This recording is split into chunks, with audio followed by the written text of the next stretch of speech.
Hello viewers, it's roasting time. I'm joined by Mike Fernie, who has brought along this, which I think is, well, I know it's an M5 Touring. Is it the V10 E61? Well done, yes, E61. Yeah. I was on the launch of the saloon, that's how I remembered that, and that was a very long time ago. And you bought this? Richard Hammond's bought it. Richard Hammond's bought it? It's technically his money, but yes, this is the DriveTribe company car. Uncool. That's the rules. You may remember them from the olden days. If one of us owns a car, not cool. I know they were very expensive when they were new. This would have been 80 grand. Yeah, this one is spec'd so high, so yeah, pretty beefy. And you paid a lot less than that. Yes, less than a quarter of that. Really? Cheap. How many miles? It's just ticked over 100,000. Oh, I see. The reason it's that cheap is because it's done 100,000 miles. It's had a small fire. So, do we need to even bother continuing with this? Very small.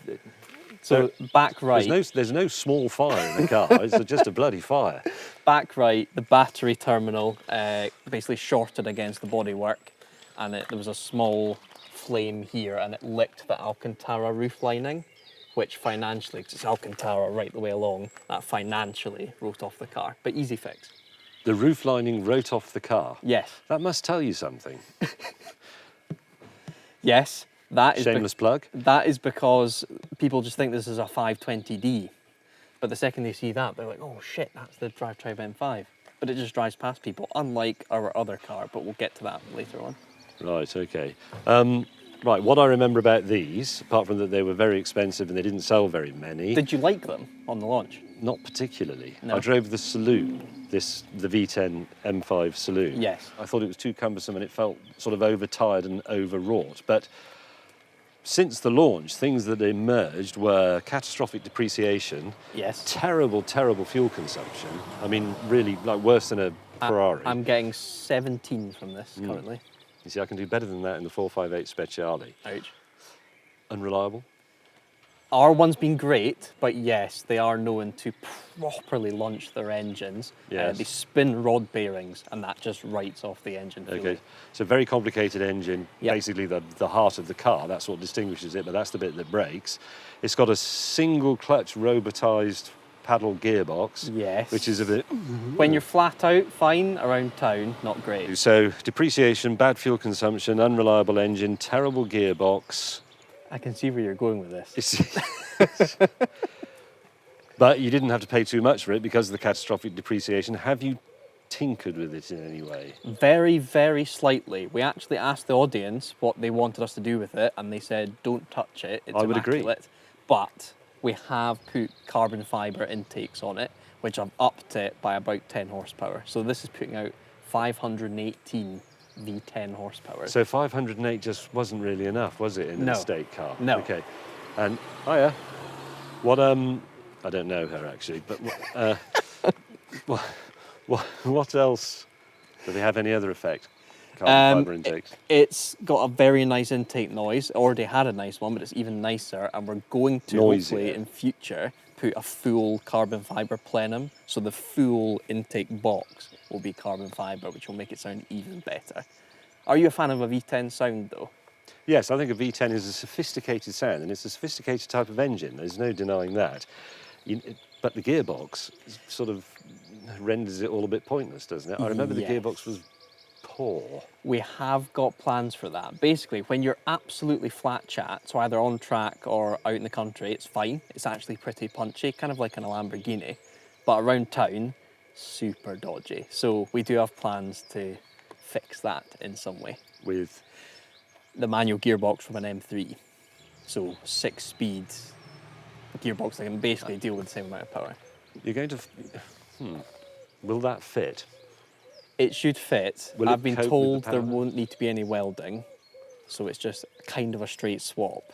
I do have my drawbacks towards it, to be honest, because I think estate car, it's a big cruiser, so fitting it with a manual. But with the engine, I think it should be worth it.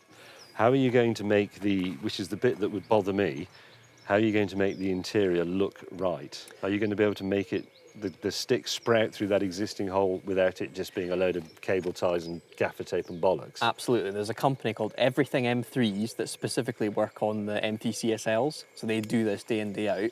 And they've got proper templates for this car that means everything will have its place. It won't look dodgy. Even the buttons get put somewhere else. Do you mind if I ask how much that will cost?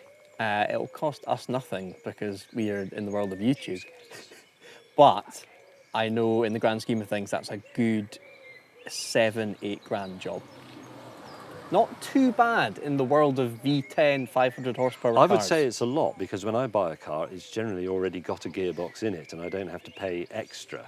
Yes, but So- to be fair, we're coming after you guys because you kind of pioneered the buying ridiculously spec'd powerful cars for Do we? massively depreciated prices. You know, buying like V12 Mercs for 8 grand. This is exactly in that same fold. And actually, I do have a question for you. Go on then. Our next project car, Yes. either a Mercedes S600, so the one with the Pagani V12 in it, Yes. or a shabby old DB9. So both V12s. Again, it's that 100 grand car that's now 15. Which out of DB9, you those can two? get DB9 for 15 grand.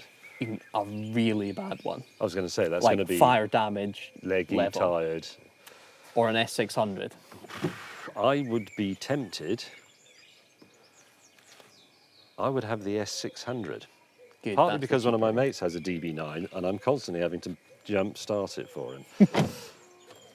Oh, hang on. I was about to say this car is a completely terrible buy, but here is a redeeming feature. one. Oh God, here he goes. Yes, you've done this deliberately, but this, a bottle of gin worth almost the same as the entire car. James Asian Parsnip, Navy Strength, a superb tipple, 57% proof. Ironically enough, since it's in this fire damaged car, it's inflammable. Did you know that?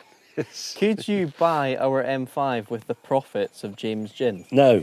I haven't made any money out of James Gin. Oh, It is a non-profit exercise, a bit One- like this pub. one day. Oh no. What the hell is this? It's my favourite new jacket. Right, so that's an anorak. Does everybody agree that's an anorak? And it says on it, they might as well say Great Western Railway on it. It says Austin Rover. I've got God, I comments bet the from chicks people. dig that, don't they? I've had comments saying people love that. Where can I buy it? eBay job, 30 quid. Do you want one? No. Richard Porter likes it. Well, he would, wouldn't he? Big fan.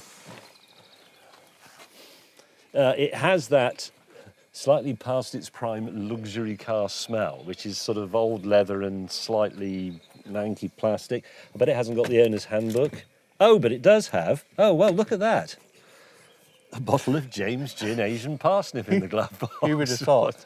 But no owner's manual. Don't drink and drive. No, don't drink and drive. Oh, oh God, I don't like to think that my gin... I forgot these were in there. I can explain. You can't. You really can't. I spilled an entire bottle of car cleaning fluid in the boot, which stank. So I did need to go to Halfords and get some air fresheners, even though they were that bad. Give That's it a bit- sniff. Wild cherry. It's disgusting. That's a bit like saying, I've puked in my car, but it's okay. I filled it full of dog poo, so you can't smell it anymore. So you like our car then? No. Thank you for watching.